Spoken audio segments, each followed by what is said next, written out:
कहते हैं कि हुकूमत के 3 साल माशी कामयाबी की कहानियां हैं। उनके ज़ाती बिजनेस के बारे में क्या रेलिवेंस है और इसका उनसे क्या ताल्लुक है, मैं तो नहीं जानती।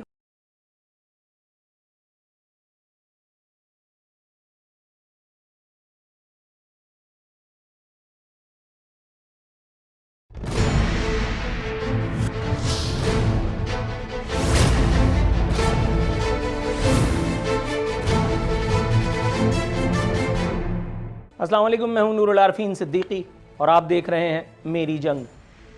सद हज़ार शुक्र है पाक परवरदिगार आलम का कि तहरीक इंसाफ ने मुझे एक ज़रा इत्मीनान मुहैया किया है और आज मैं अपोजिशन के बारे में भी बात करने के काबिल हुआ हूँ। वरना अल्लाह का शुक्र है, कभी वज़ीर आज़म और कभी उनके अनमोल रतन अपनी हरकतों से मेरी तवज्जो पाने में कामयाब हो ही जाया करते थे। हाय उस जूद पशेमा का पशेमा होना। मरियम नवाज साहिबा, उनको अल्लाह मियाँ बिलाखिर याद आ गए हैं। यहाँ मुझे कुमार सानू का वो गाना याद आ रहा है, देर लगी आने में तुमको शुक्र फिर भी आए तो, आस ने दिल का साथ न छोड़ा वैसे हम घबराए तो। मरियम नवाज साहिबा ने हुकूमत पर तनकीद का कोई मौका न जाने देने की कसम खा रखी है। सानह मरी को उन्होंने अपनी तबाह आजमाई का ज़रिया बनाया है। वज़ीर आज़म से सवाल जवाब फरमाया है। कहती हैं कि खान साहब अल्लाह से डर नहीं लगता। मज़ीद फरमाया कि मरी में अमवात हुकूमती गफलत का नतीजा है। मरियम नवाज का ये बयान सही है या नहीं, इसके बारे में तो मैं बात नहीं कर सकता। ये तो जाहिर है कि मेरे मेहमानों का डिस्क्रेशन है। लेकिन यहाँ ये देख करके मुझे अजीब सा लगा कि एक सानहा होता है और उस पर भी हमारे ज़ुअमा जो हैं, हमारे सियासतदान जो हैं, वो तबाह आजमाई करने से बाज नहीं आते। मरियम नवाज की याददाश्त के लिए मैं उनको उनके वालिद साहब के दौरे इक़्तिदार की एक वारदात, उसकी जानिब उनकी तवज्जो मबजूल कराऊंगा। उनके वालिद साहब, उनके दौर में कराची के शहरियों पर हीट स्ट्रोक की आफत आई थी। हीट स्ट्रोक में 5000 से ज़ायद और एक राय के मुताबिक 4000 से ज़ायद इंसानी जानें यहीं कराची में, इसी पाकिस्तान के सबसे बड़े शहर में चली गई थी। बिजली नहीं मुयस्सर थी, पानी मुयस्सर नहीं था कि इलेक्ट्रिक ने हमारी ज़िंदगियां अजाब में डाल रखी थी। और हमारा उस वक्त का मुंतखब वज़ीर आज़म, जो बदकिस्मती से या खुशकिस्मती से मरियम नवाज साहिबा के पप्पा जानी थे, वो मदीना मुनव्वरा में नवाफिल पढ़ रहे थे। कोई एक लीडर उस वक्त, मैं बड़ी अथॉरिटी से बात कर रहा हूँ, इस पर कोई मुझे चैलेंज इंशाअल्लाह ताला नहीं करेगा, मैं बड़ी अथॉरिटी से बात कर रहा हूँ क्योंकि उस वक्त भी मैंने इन मामलात को अपने प्रोग्राम्स का हिस्सा बनाया था। उस वक्त भी मैंने इस पर राइटअप्स लिखे थे। सिराजुल हक साहब समेत, जब मैं सिराजुल हक की बात कर रहा हूँ तो इसका मतलब है कि मैंने तमाम लोगों की बात कर ली। कोई एक रहनुमा उस वक्त पाकिस्तानी सॉइल पर, सरजमीन पर मौजूद न था। मदीना मुनव्वरा में अपने गुनाह बख्शवा रहे थे नवाज शरीफ साहब, और उनकी नाक के नीचे उनकी रियाया यहाँ एक एक करके दम दे रही थी। इंसानी लाशों को दफन होने के लिए ज़मीन मुयस्सर न थी। एक एक कब्र के 50-50 हज़ार रुपए यहीं कराची में लोग दे रहे थे। लेकिन उस वक्त का वायसराय या उस वक्त का नीरू मदीना मुनव्वरा में नवाफिल पढ़ रहा था। मरियम नवाज को देर से अल्लाह मियां याद आए। दूसरी जानिब बिलावल साहब ने एक और मरतबा तबले जंग बजाया है। बिलावल साहब ने फरमाया है कि इमरान खान हुकूमत एक दिन के लिए भी मजीद बर्दाश्त नहीं। ये मनादी, ये ऐलान बगावत कुछ सुना सुना सा लगता है, नहीं? एक मरतबा पहले भी बिलावल साहब जज्बाती हुए थे और उन्होंने बड़े गुस्से में फरमाया था कि लात मार के हुकूमत गिरा देंगे। लात भी वही है और हुकूमत भी वही है, बिलावल भी वही है, मेरा सवाल भी वही है। आज तक हुकूमत न गिरी और अब अचानक इतनी अथॉरिटी से बिलावल साहब जो कह रहे हैं कि मजीद एक दिन के लिए, तो क्या कोई इशारा अंपायर वगैरह का हुआ है? अचानक से इतना कॉन्फिडेंस बिलावल के लहजे में क्यों कर दर आया है? भाई ये इमरान खान है, इन्हें बिलावल नहीं कहते। बिलावल साहब ने मजीद फरमाया कि कारकुनान असम्बलियों के उम्मीदवार फाइनल कर लें, हुकूमत जा रही है। पूछना यह था कि बिलावल साहब, कारकुनान को ये इख्तियार आपने कब से दे दिया? ये इख्तियार तो पाकिस्तान पीपल्स पार्टी हो या नून लीग, सरमाएदारों को, जागीरदारों को, वडेरों को मतलब हमेशा से जुल्फ़िकार अली भुट्टो के दौर से मुयस्सर है। तो कारकुनान का कंधा इस्तेमाल करके अपने गुनाहों पर पर्दा डालने का क्या मतलब? मजीद फरमाते हैं कि अवाम 27 फरवरी को घर से बाहर निकलें। पीपल्स पार्टी को किसी भी सिग्नल की तरदीद अपने तौर पर फरमाते हुए उन्होंने वज़ीर आज़म से अपने ज़राए आमदन बताने की फरमाइश भी की है। मैं साथ साथ बिलावल साहब से ये पूछ लूँ कि किस खुशी में आपने 5 लाख रुपए का जो है वो टैक्स भरा है FBR के ज़राए के मुताबिक। वो करोड़ों अरबों रुपए की जायदाद, वो जो मोहतरमा आंसा मरहुमा बेनज़ीर भुट्टो साहिबा, जनाब आसिफ अली जरदारी साहब, और उसके बाद फिर अब इनका मुक़द्दर है, उस पर क्या सिर्फ 5 लाख रुपए का टैक्स बनता था? इस पर बात करेंगे अपने मेहमान से। और अब आखिर में मेरे मसीहा पाकिस्तान के हैंडसम वज़ीर आज़म, उनकी नज़र उतारते चलते हैं। कहते हैं कि हुकूमत के 3 साल माशी कामयाबी की कहानियाँ हैं। वज़ीर आज़म साहब, एक कमरे में इंसान अगर बंद रहे बहुत अरसे तक तो उसके साथ ये होता है। आप ठीक कर रहे हैं, फ़र्क सिर्फ इतना है कि ये प्रोग्राम उस किस्म का नहीं है, इसलिए ये बात हम हज़म कर नहीं सकते। आपकी माशी कामयाबियों की दास्तान में एक वो हज़रत भी हैं जो इनको आप स्टेट बैंक का गवर्नर बना करके IMF से उधार मांग करके लाए हैं, और वो जो हमारे साथ कर रहे हैं, जिस पर आपके अनमोल रतन ऊल जलूल ऑल फॉल किस्म की बातें करके हमारा खून जलाते हैं कि अगर डॉलर की कीमत बढ़ती है तो इससे बैरून मुल्क मुकीम पाकिस्तानियों का फ़ायदा होता है। आप अपनी या तो करीब की दूर की नज़र चेक कराएं, और या तो अपना तकरीर नवीस कोई अच्छा सा प्रोफेशनल सा मुकर्रर कर लें ताकि इस किस्म के भंड से अवॉइड किया जा सके। मज़ीद फरमाते हैं, लिस्टेड बिजनेसेस के मुनाफे में इजाफा जाहिर करता है कि हमारी मईशत फल फूल रही है। सर, मईशत का तो नहीं पता, लेकिन आपका अकाउंट खासा फल फूल रहा है। आपने जो अपने ज़राए ज़ाहिर किए हैं और जो टैक्स आपने भरा है माशाल्लाह, वो ये जाहिर करता है कि मुल्क में चाहे तमाम कारोबार डूब जाएं, लेकिन जिस सनत का इफ्तिताह आपके कांधों पर, आपके हाथों से हुआ है, मतलब आपका ज़ाती तौर पर कोई कारोबार नहीं है, आपका ज़ाती तौर पर बज़ाहिर कोई कारोबार नहीं है, और मैं इस बात को यकीन भी करता हूँ। लेकिन मुझे समझ में नहीं आता, आमिर कियानी अद्वियात की कीमतों में इतना बड़ा स्कैम, मुझे समझ में नहीं आता। परवेज़ खटक एशियन डेवलपमेंट बैंक, इतने सारे चार्जेस, कुछ नहीं हुआ। नदीम बाबर पेट्रोल बहरान, अरबों रुपए का डाका, कुछ नहीं हुआ। बहुत और सारे मामलात हैं। जहांगीर तरीन साहब, खुसरू बख्तियार के भाई, क्या आपकी अकाउंट्स की फलने फूलने में या बढ़ोतरी में इन सारे मामलात का कोई रोल है या नहीं? इस पर से पर्दा उठाएंगी हमारी शरीक मेहमान मोहतरमा ज़ैनब उमैर साहिबा। पाकिस्तान तहरीक इंसाफ से इनका में शिरकत पर खुशामदीद कहते हैं। डॉक्टर सोराब सरकी साहब यहाँ स्टूडियोज़ में बनफ़ नफीस मेरे साथ मौजूद हैं। सर, प्रोग्राम में खैर मकदम है। और राना मोहम्मद अरशद साहब पाकिस्तान मुस्लिम लीग नवाज़ की तर्जुमानी के फ़राइज़ अंजाम देंगे। राना साहब, खैर मकदम है आपका।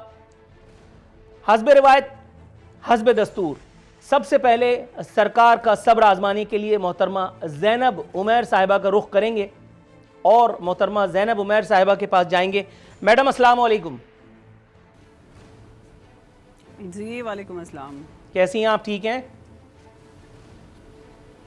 अल्हम्दुलिल्लाह, बिल्कुल ठीक ठाक। सुम्मा अल्हम्दुलिल्लाह। मैडम, पूछना ये था कि आप खैरियत? जी, अल्लाह का बड़ा शुक्र है, मैं बिल्कुल ठीक ठाक हूँ, आपकी ज़रा नवाजी है। मैडम, पूछना ये था कि वज़ीर आज़म साहब का ये बयान कि हुकूमत के 3 साल माशी कामयाबियों की दास्तान है, फिर वो बिजनेसेस की ग्रोथ पर भी इतरा रहे थे। मैडम, इन बिजनेसेस में वज़ीर आज़म का बिजनेस भी एक तो नहीं है कि जिसकी बढ़ोतरी से हमारे दिल बाग बाग हुए चले जाते हैं, जिसके बाद वज़ीर आज़म की आमदन में खातिर खा इजाफा भी हुआ है। हालांकि उन्होंने पहले मरतबा एक शिकवा भी किया था कि 2 लाख रुपए में उनका घर नहीं चलता। जब 2 लाख रुपए में घर नहीं चल रहा तो आमदन में इजाफा क्यों कर उनका हुआ? और कहीं इन सारे मामलात का खुदा न खास्ता अल्लाह न करे आमिर कियानी, नदीम बाबर, जहांगीर तरीन, खुसरू बख्तियार के भाई, परवेज़ खटक, इन सब से कुछ लेना देना तो नहीं है ना?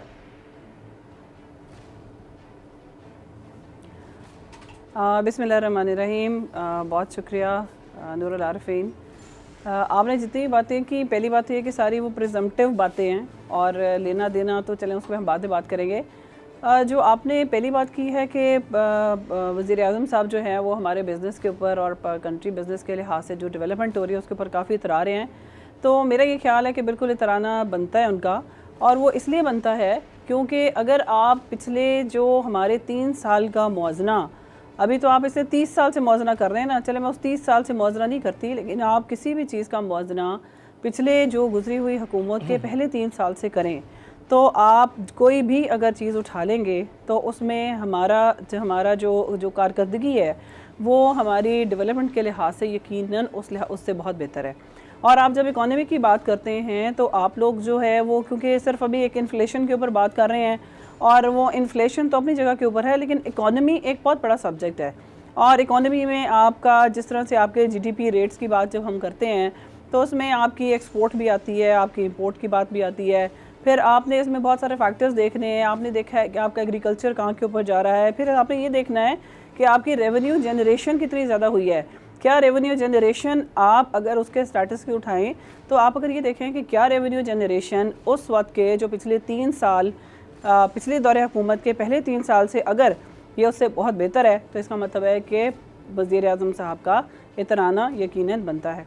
दूसरी बात आपने कही है वज़ीर आज़म साहब की का उनका ज़ाती बिज़नेस या उनकी ज़ाती आमदन, उनके ज़ाती बिज़नेस के बारे में, और ये ख़ास तौर से आपने जो इतने सारे नाम लिए हैं, मतलब इनकी इससे क्या रेलेवेंस है और इसका उनसे क्या ताल्लुक़ है, मैं तो नहीं जानती, हो सकता है आप जानते हो, आप मुझे बता दीजिए।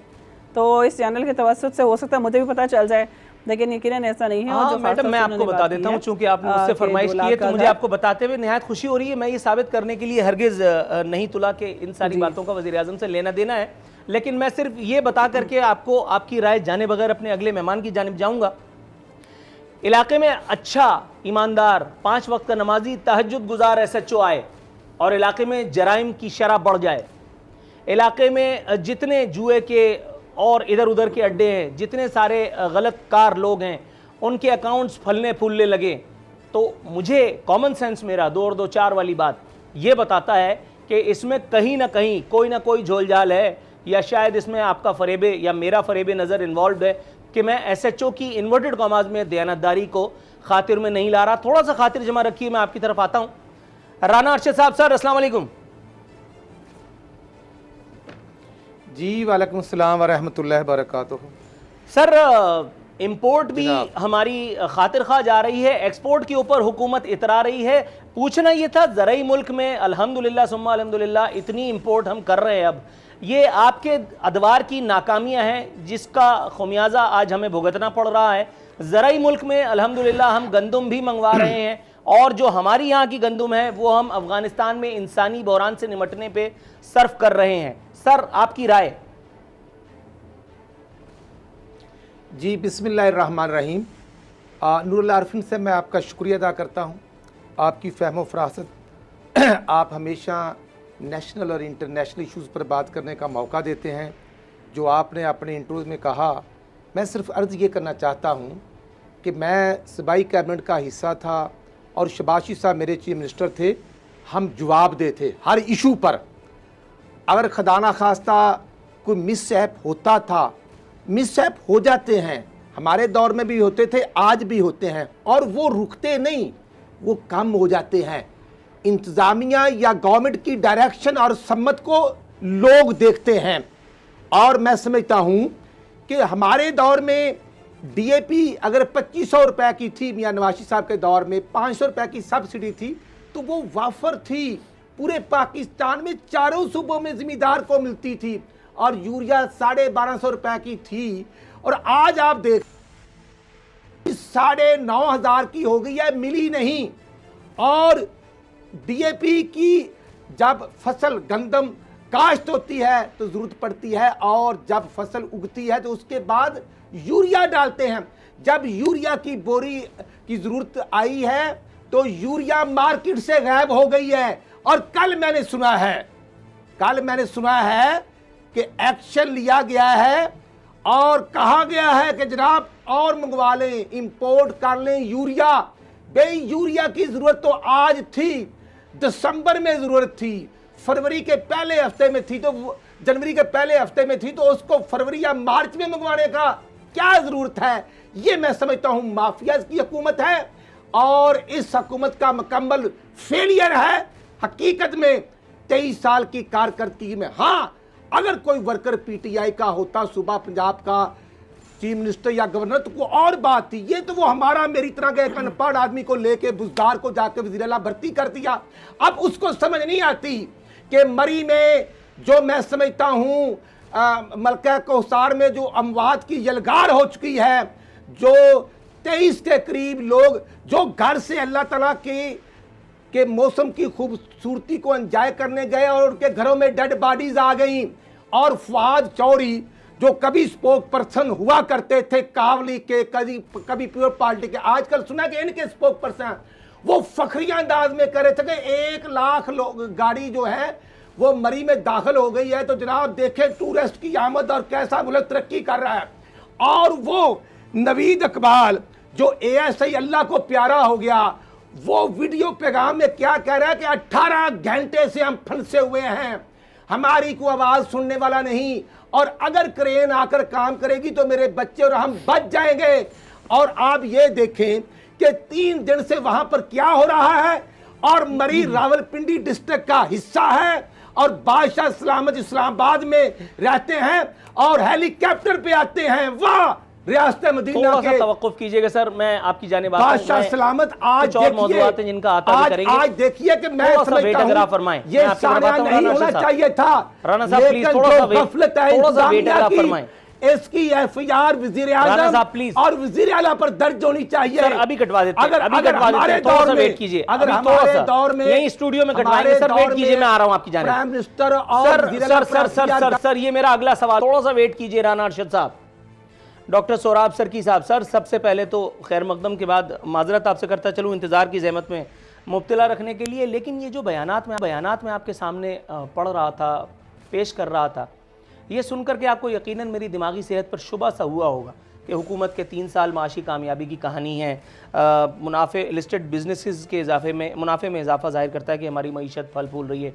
सर वज़ीर आज़म साहब किन ममालिक के बारे में हुस्न ज़न में मुब्तला है जिनकी मईशत फल फूल रही है? जिस मुल्क में मैं और आप ज़िंदा रहने की अदाकारी कर रहे हैं वहाँ बेरोज़गारी का सैल रवां है। महंगाई की जब बात की जाती है तो उसे ग्लोबल फिनोमेना देख करके कह करके और हंसी में उड़ा दिया जाता है, और साथ ही साथ पिछलों पर तबर्रा करके ये बताया जाता है कि चूँकि पिछला वाला चोर और उससे पिछला वाला डाकू था और हम हाजी हैं, इसलिए आप हमारे एहतसाब का तो सवाल ही पैदा नहीं होता।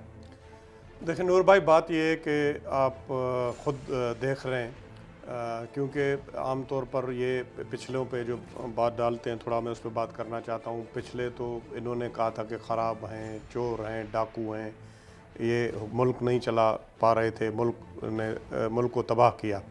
अब ये सारी चीज़ें देखकर जैसे भी मतलब ये अब हुकूमत में आए, अब ये कहें कि वो पिछलों पे सारी चीज़ डालें, तो ये तो लोगों ने ये नहीं कहा था कि हम पिछलों से अगर आप और सिर्फ यही हमें ये टॉफ़ी देते रहेंगे इसलिए तो वोट नहीं दिया था। तो उससे आगे बढ़ना चाहिए। और बाकी जिस तरह आप ये कह रहे हैं, आम तौर पर मैं तो बिल्कुल जिस तरह आप कहते हैं सीधा साधा सियासतदान हूँ, ठीक है। एक अपनी पुराना एक हमारा सियासी घराना है, लेकिन आपको भी पता है कि मैं तो बिल्कुल सीधा साधा और आम लोगों से मिलने वाला आदमी हूँ। मैं चलो मेंबर रहा हूँ जितनी मरतबा, लेकिन बहुत सारे आम गरीब लोगों से रोज़ मेरा मिलना है, आपका भी है। जो मुल्क का इस वक्त हशर हुआ है, आप यकीन करें, मैं ईमानदारी से कह रहा हूँ, इसलिए नहीं कि पाकिस्तान पीपल्स पार्टी से मेरा ताल्लुक़ है, बहुत बुरा हशर है। लोगों को जो है वो ये सूरत हाल हो रही है कि लोग तो बात मुझे कहना नहीं चाहे, वो कह रहे हैं कि खुदा करे कि किसी न किसी तरीके से हमें मौत आ जाए ताकि इस अजाब से हमारी जान छूटे।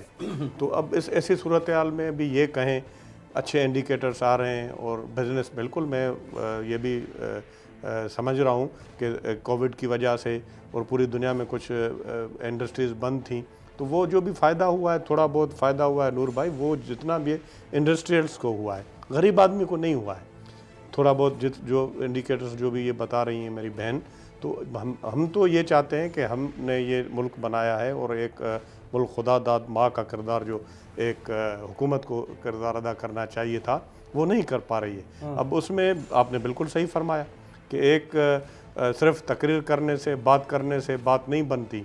एक अच्छा मौलवी साहब अगर है, जिसने आप जिस तरह आपने मिसाल दे दी SHO की, अगर उसके नाक के नीचे वो काम हो रहे हैं तो फिर क्या फ़ायदा? हम तब्दीली, कौन सी तब्दीली, किस तब्दीली को हमने वोट दिया? किस तब्दीली को वोट दिया, ये जानने के लिए जाएंगे मोहतरमा ज़ैनब उमैर साहिबा के पास। मैडम प्लीज़ आपसे मुल्तजी हूँ, मुल्तमिस हूँ, रिक्वेस्ट करता हूँ कि आप मेरे सवाल पे फोकस कीजिएगा। प्रोग्राम का फॉर्मेट ऐसा है कि मुझे बिल्कुल अपनी कंटेंट लाइन को पकड़ करके चलना है। मेरे सवाल पे फोकस रहते हुए आप मुझे जवाब इनायत करें तो शुक्रगुजार हूँगा। बजाय इसके कि हम इधर उधर की ड्रैग करें। मैडम, मैं उसी ईमानदार एसएचओ की कहानी आगे बढ़ाना चाहूँगा आपकी इजाज़त से, जिसके रहते इलाके में जराइम की शरह बढ़ जाती है लेकिन एसएचओ के किरदार पर उर्फ नहीं आता। एक ऐसा आदमी जिसने बिल गेट्स को लूट लिया, एक ऐसा प्रोफेशनल जय्यद डाकू, अबराज ग्रुप का chief executive officer Arif Naqvi, उसकी इमरान खान से दोस्ती के बारे में मुकम्मल खदशात मौजूद थे पहले से, लेकिन अब अली जैदी के एक मारूफ करंट अफेयर एंकर के एक प्रोमिनेंट टेलीविजन चैनल स्लॉट पे बैठ के ये एतराफ कर लेने के बाद कि आरिफ नकवी से हमें 21 लाख डॉलर्स, 21 लाख रुपए नहीं, 21 लाख डॉलर्स का डोनेशन मिला। मैडम, एक डाकू 21 लाख डॉलर का डोनेशन पाकिस्तान तहरीक इंसाफ को क्यों देगा, और उस डोनेशन के मिलने के बाद भी मेरे हैंडसम सादिक और अमीन क्यों कर हैं? यह है मेरा डायरेक्ट क्वेश्चन।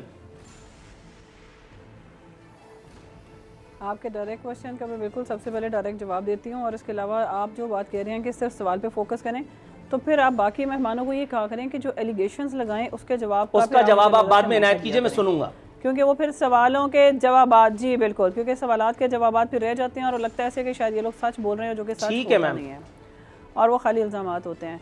जो आप बात कर रहे हैं, आपने जो क्योंकि फ़ॉरेन फंडिंग केस के बारे में बात कर रहे हैं, और पिछले एक हफ्ते से मुसलसल ये टीवी के ऊपर तमाम चीज़ें चल रही हैं और लोग भी उसको देख रहे हैं, और कल और परसों और पिछले 2-3 दिन के अंदर आपने सारी चीज़ें शायद मीडिया के ऊपर आपने ऑब्ज़र्व भी की हैं कि एक तो पहली बात ये है कि जिन चीज़ों को ये बेस बनाकर और ये इतना तूफ़ान खड़ा किया गया है, जिस रिपोर्ट के ऊपर ये आप बात कर रहे हैं, पहली बात है कि इस रिपोर्ट की क्या हैसियत थी। और मैं किसी रिपोर्ट की बात नहीं कर रहा, मैं अली जैदी के एतराफ़ जुर्म की बात कर रहा हूं। कि आप, अच्छा हाँ, मैं उससे अगली बात कर रही हूँ। नहीं, अली जैदी ने किसी किस्म का कोई मेरे इल्म में ऐसा कोई ऐसी बात नहीं। मैडम, आपका टीवी खराब होगा या आप मसरूफ होंगी, आप इस बात को चैलेंज मत कीजिएगा। पहली बात अली जैदी ने मुल्क के एक मारूफ करंट अफेयर एंकर के प्रोग्राम में बैठ के ये बात करने दें, आप मुझको ये बात करने दें। पहली बात तो ये है कि आप अगर ये मेरे बारे में कोई बात करते हैं और आप ही कहें कि नूरुल आरफीन ने तरफ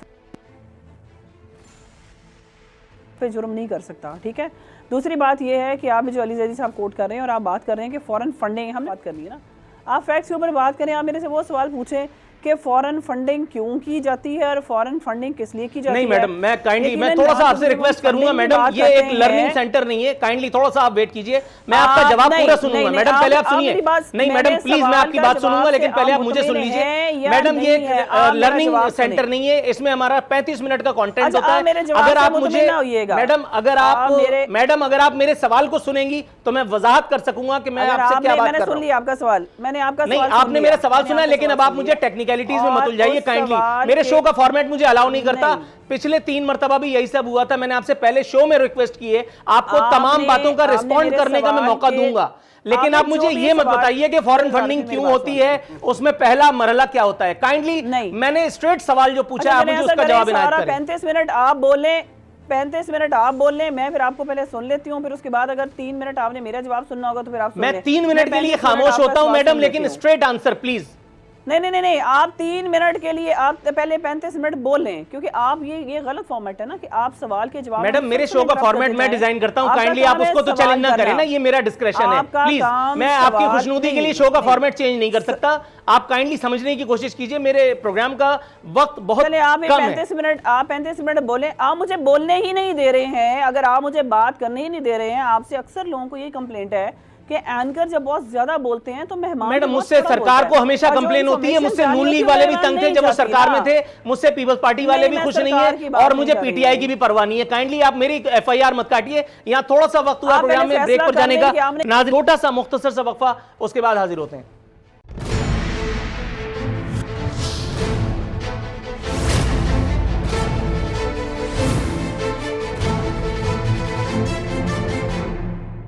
वेलकम बैक नाजरीन, बदस्तूर हमारे मेहमान हमारे साथ मौजूद हैं।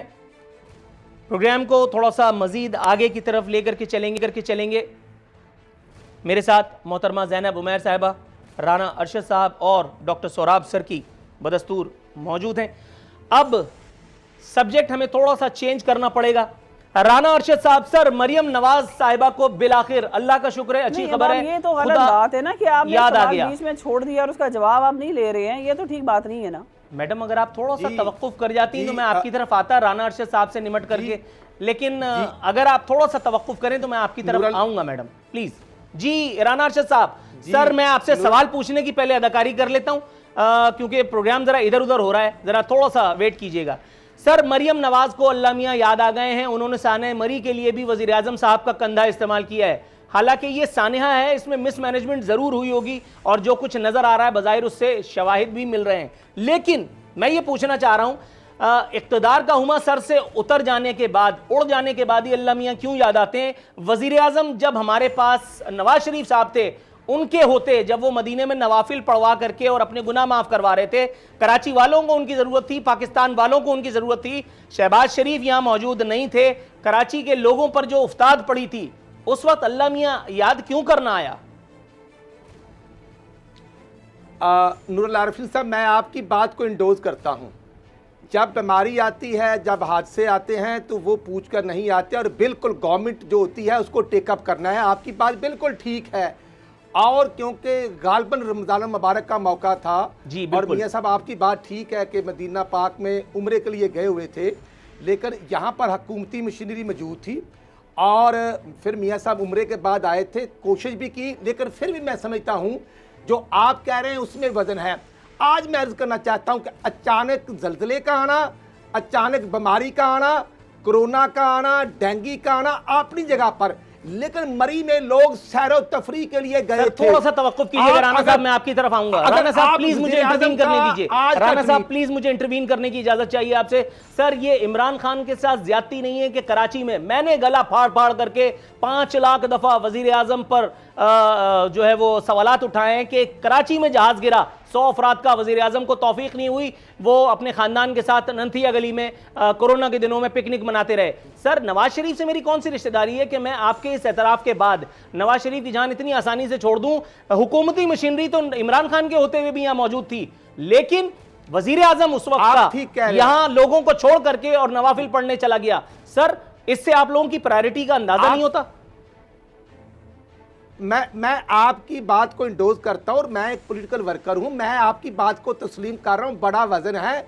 और जो आप बात कर रहे हैं कि वो डिजीज़ या बीमारी जब बढ़ती गई तो उसका अंदाज़ा एक दिन में नहीं हुआ, और मियाँ साहब बिल्कुल अपना जो उनका उम्रा था उसको शार्ट किया। लेकिन आप ठीक कह रहे हैं, वो उस वक्त मदीना पाक में थे, लेकिन उसके बाद आ गए थे। और फिर मैं अर्ज़ करना चाहता हूँ कि सैरो तफरी के लिए जाना, अचानक ज़लज़ले का और बीमारी का आना, मैं समझता हूँ दर्दनाक वाक़या को हम दर्दनाक ही कहते हैं। वो जब सानिया मॉडल टाउन हुआ था उस वक्त भी हमने उसको एक्सेप्ट किया था, नहीं होना चाहिए। लेकिन यहाँ सानिया साहिवाल की रिपोर्ट आप देख ले कि क्या होता है, बच्चों के सामने उसके माँ बाप को मार दिया जाता है, और मरी में क्रेडिट ले रही है गवर्नमेंट। आरिफीन साहब जरा थोड़ी सी इस पॉइंट पर, फवाद चौधरी साहब का ट्वीट है कि 1 लाख से ज़्यादा गाड़ियाँ मरी में इंटर हो चुकी हैं, टूरिस्ट की आमद है, और हुकूमत की ये आप देखें खुशहाली है लोगों की। वो क्रेडिट ले रहे थे, तो फिर इंतजाम किसने करने थे?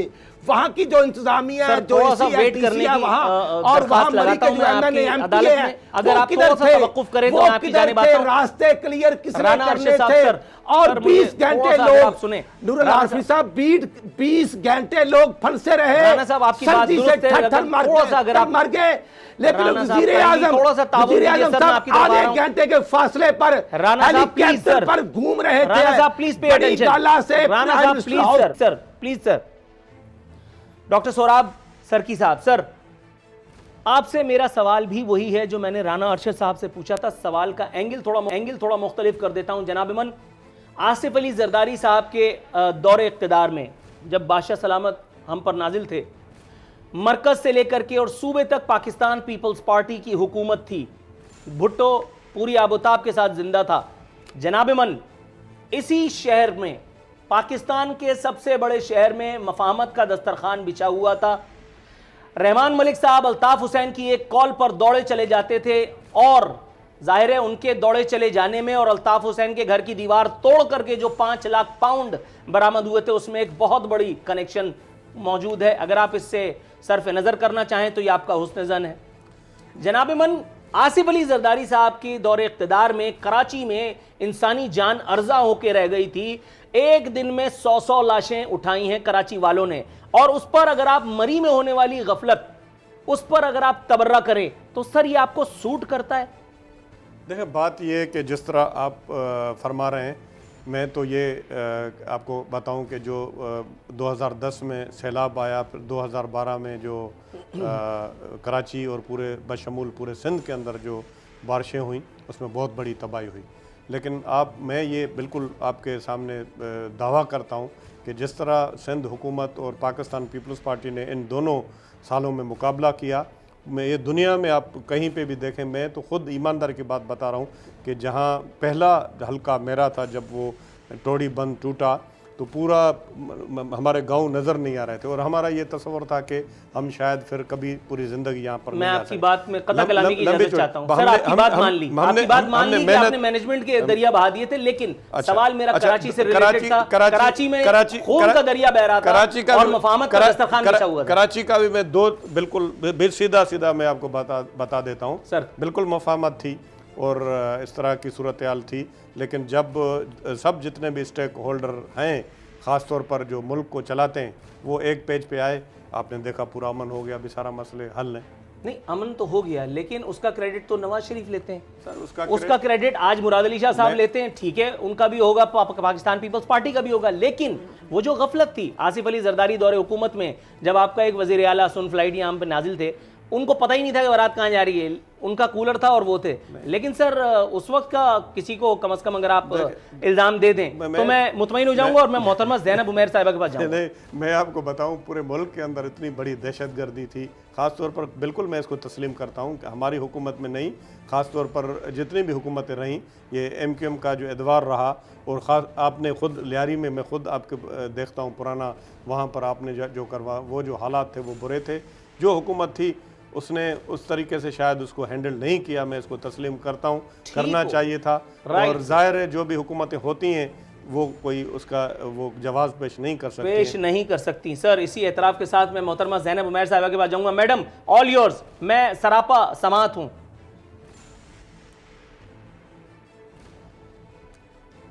सबसे पहले तो जो 2-4 अभी तक बातें हो गई, मैं चाहूँगी कि उनकी थोड़ी सी क्लैरिफिकेशन दे दें। बहुत अफसोसनाक वाक़या हुआ है मरी में, और इसमें मेरा ख्याल है कि अगर ये राना साहब बैठ के यहाँ के ऊपर शादियाने बजाएं और ये दूसरों को बैठ के उनकी तरफ क्रिटिसाइज़ करें और इसके ऊपर ये पॉलिटिक्स करना शुरू कर दें, मेरा मकसद है कि अगर ये उसके ऊपर पॉलिटिक्स करना शुरू कर दें। जी मैडम, प्लीज, मैनेजमेंट का थोड़ा मसला है। मैंने राना अरशद साहब के हवाले से बात की थी, आपकी मैंने बात नहीं की। आप तो माशाल्लाह काफ़ी डिसेंटली बिहेव कर रहे हैं, और आपने मेरी 2-4 बातें जो मैंने इससे पहले की, आपने उनको एंडोर्स भी किया, तो मैं उसके लिए आपकी शुक्रगुजार हूँ। जो आपने कहा कि वजह कोई भी हो, अगर आपने जो चीज़ें कही, आपने ये कहा कि वजह कोई भी हो, कि अगर मुल्क में जो हमारी सप्लाई चेन्स बंद थी या जो आमदोरफ्त बंद थी और कोविड की वजह से बंद थे, आपने कहा वजह जो भी हो, लेकिन उसमें आपने कम से कम इस बात को इंडोर्स किया कि यहाँ पर मुल्क में तरक्की का पहिया कम से कम चला। जो मैं आपके रेवेन्यूज़ की बात कर रही थी, मैंने रेवेन्यूज़ के बारे में बताया कि हमारा रेवेन्यू उस वक्त से लेके अब तक बहुत जिन्होंने शायद पहले 3 सालों के अंदर कोई 38 करोड़ जो था रेवेन्यू इकट्ठा किया था, हम अब तक 30 करोड़ रेवेन्यू इकट्ठा कर चुके हैं, और ये आने वाले वक्त के बीच में ये बिलियंस के अंदर ये आगे से चला जाएगा। और इंशाल्लाह ये वही चीज़ें हैं जिसके लिए हम तरक्की की बात कर रहे हैं। आपकी तरक्की में सिर्फ और सिर्फ एक और चीज़ नहीं होती, आपकी एक्सपोर्ट भी होती है, आपकी इम्पोर्ट भी होती है, आपकी इकोनॉमी होती है, आपके डेट्स होते हैं, और बहुत सारी चीज़ होती हैं। तो कमिंग बैक टू मरी इवेंट, बहुत अफसोसनाक वाक़या है, बहुत अफसोसनाक हादसा है। और जहाँ तक फवाद चौधरी की बात थी कि उनका पर्सपेक्टिव एक लिहाज से अगर ये देखा जाए कि अगर किसी भी आपके सियाहती, यहाँ इसके 2 पहलू हैं, सियाहती मकाम के ऊपर अगर आपकी 1 लाख गाड़ी उस तरफ जा रही है, तो इसका मतलब ये है कि उस मुल्क के अंदर यकीनन कुछ ना कुछ फ़र्क है, और आपकी जो आवाम है वो ये समझती है कि इस तरह के रेवेन्यूज़ हैं जिनके ऊपर वहाँ के ऊपर जाना चाहते हैं।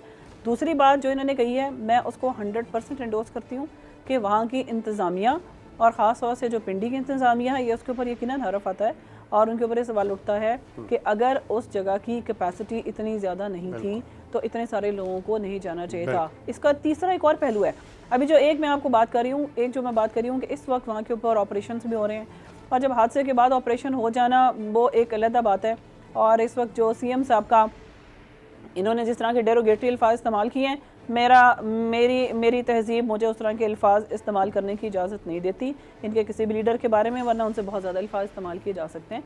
तो जो CM साहब का जो कि उनके जो अपने इस्तेमाल में जो उनके जो जहाज़ या हेलीकॉप्टर्स वगैरह थे, वो तमाम के तमाम इस वक्त रेस्क्यू के लिए वहाँ के ऊपर गए हुए हैं और जो ऑपरेशन हैं वहाँ के ऊपर हो रहे हैं। अफसोसनाक यकीनन वाक़या है।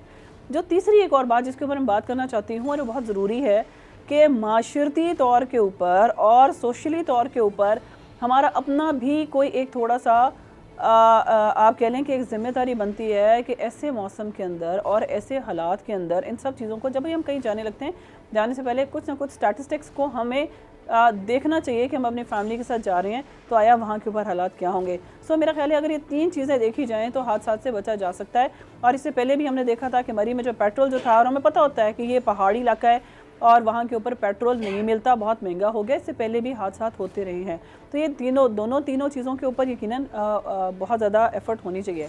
एक सवाल यहाँ के ऊपर उठाया गया खाद के हवाले से, वज़ीर-ए-आज़म साहब ने इसके ऊपर सख्ती से नोटिस लिया है। अब इसके बारे में ये पसो पे जो मर्जी बात कहें, अगर वो एक अच्छा काम करें तो आपको एतराज़, अगर वो बुरा काम करें तो आपको एतराज़। और उन्होंने कहा है कि जितने भी लोगों के उनके ऊपर सख्ती से उनसे निपटा जाए कि ऐसा क्यों नहीं हुआ। लेकिन इनको शायद ये नहीं पता कि ये जो कपास की फसल है इसके ऊपर किसान ने, अगर आप एक दफ़ा किसान को उठा के देखें, आप एग्रीकल्चर की जो बात कर रहे हैं, आप किसान को उठा के देखें, पहली दफ़ा जो डबल से भी ज़्यादा रेट्स किसान को मिले हैं। आप उनसे जाके पूछें कि जिनको किसान कार्ड दिए गए हैं, आप ये बात क्यों नहीं करते कि आपके कनाल की जो आपके दौर से चोरियां शुरू हुई हैं वो कितनी पकड़ी गई हैं। आप ये बात क्यों नहीं करते कि एक दिन सिर्फ एक प्रोग्राम आप करें जहाँ पे आप ये देखें कि हज़ारों नहीं लाखों मुरब्बा ज़मीन जो कब्जे में लोगों की थी उसको इस हुकूमत ने छुड़ाया, जो आज से पहले कभी किसी ने नहीं छुड़ाया था। ठीक हो गया मैडम, यहाँ पे मुझे ब्रेक की कॉल दे दी गई है। पूरा पंजाब है की इस्तदा के साथ तवानों की मैं एक ब्रेक पर जाऊंगा। नाजरीन, एक मुख्तसर सा वक्फा।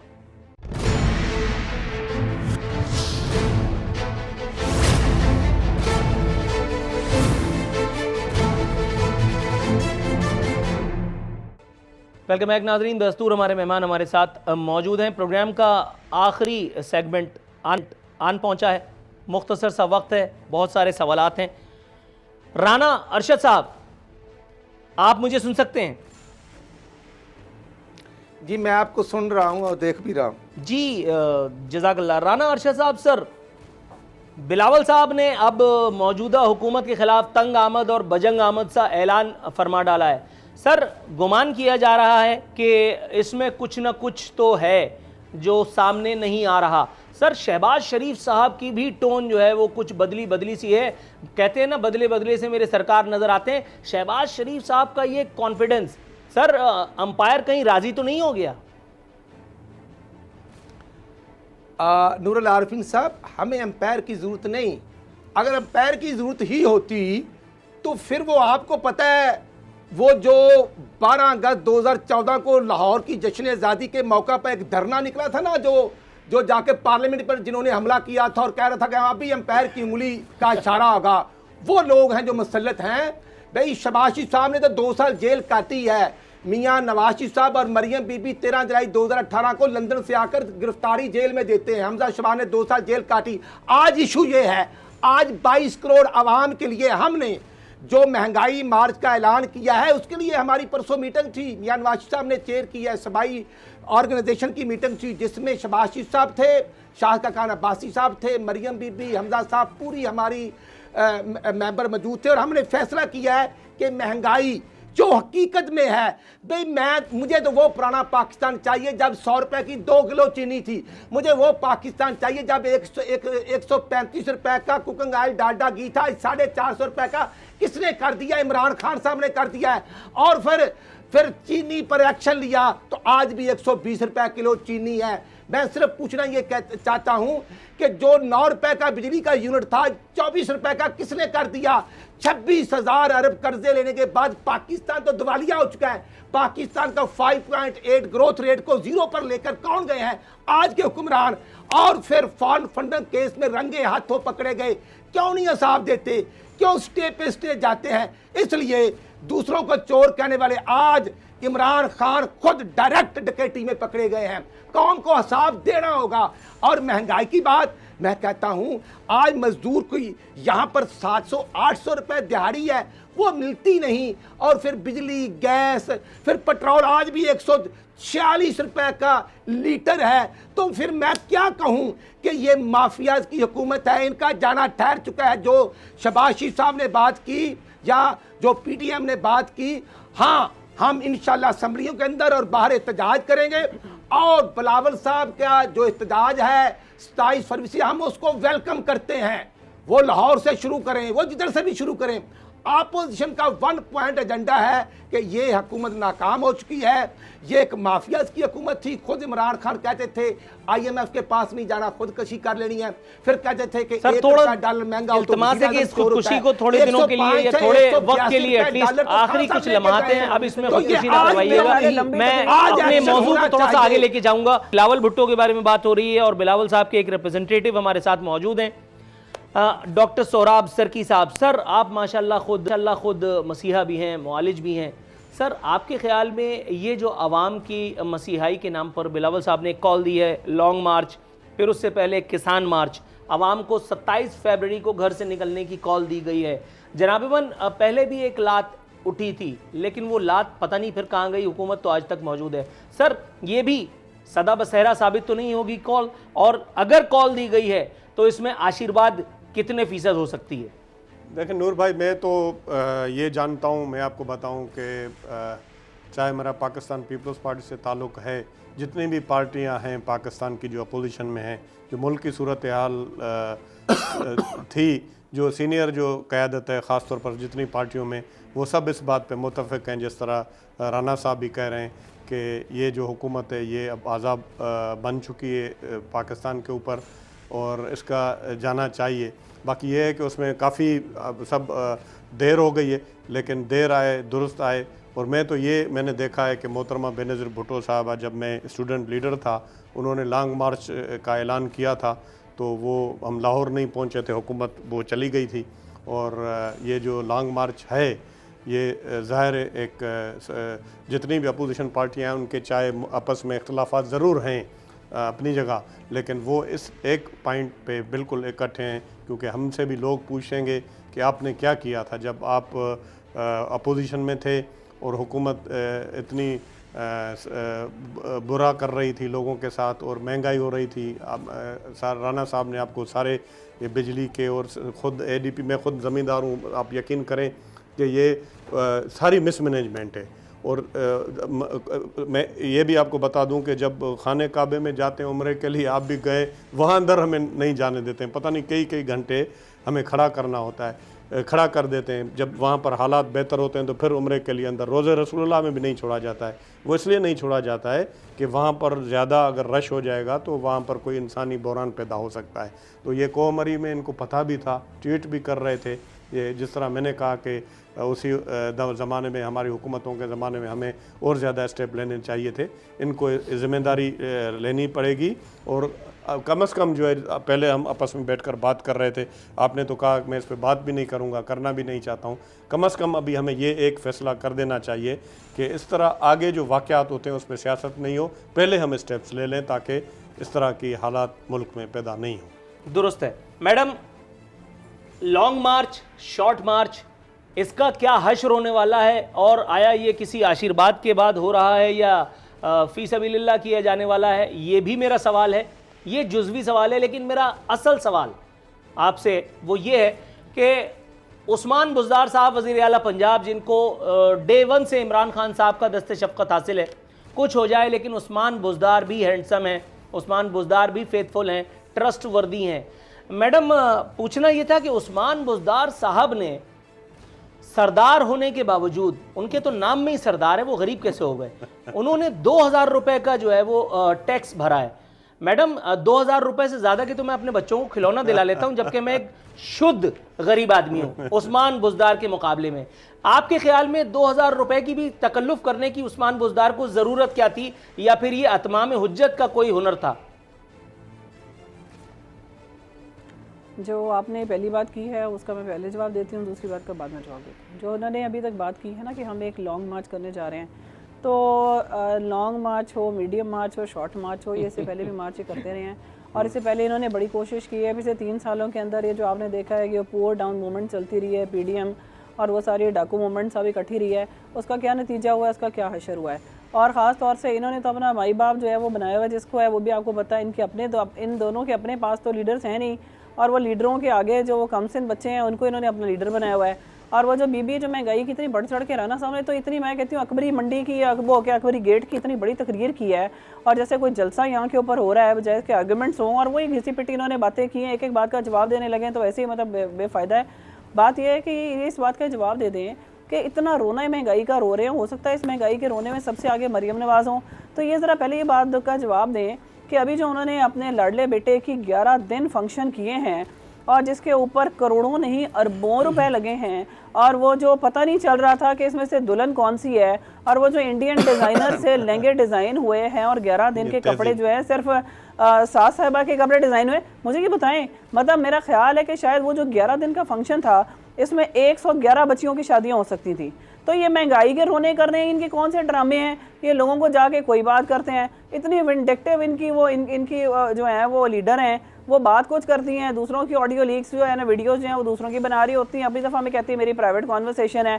तो मतलब आप जो है इनकी बात कर रहे हैं, फिर ये जो महंगाई की बातें ये दूसरी बातें कर रहे हैं। मैडम मेरे सवाल पे अगर आप काइंडली दूसरे सवाल पे आ जाएं। बुज़दार मैं आ गई जो बुज़दार साहब की बात आप कर रहे हैं, एक तो फिर वही बात है कि उनका जब तक मैं अपनी आंखों से उसको उनका टैक्स जो उनकी जो रिटर्न है वो मैंने अपनी आंखों से ना देखी हो तो मैं उसके ऊपर आपको बात नहीं करूंगी।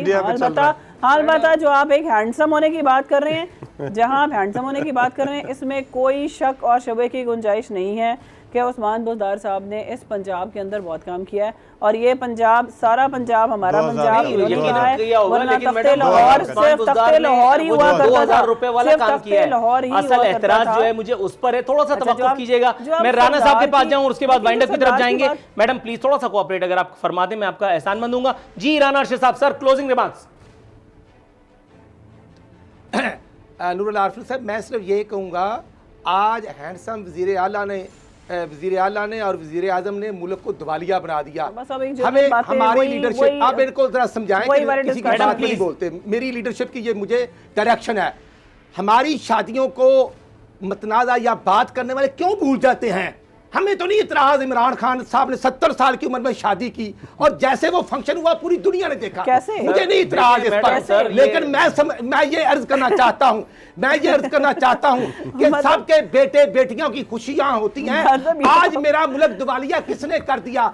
आज मेरे मुल्क में मेडिसिन महंगी किसने कर दी? आज पेट्रोल किसने महंगा कर दिया? आज पाकिस्तान के 26 अरब के कर्जे किसने लिए? इमरान खान है। और बुज़दार तो अभी 3.5 साल हुए हैं, उसको लोटा बने।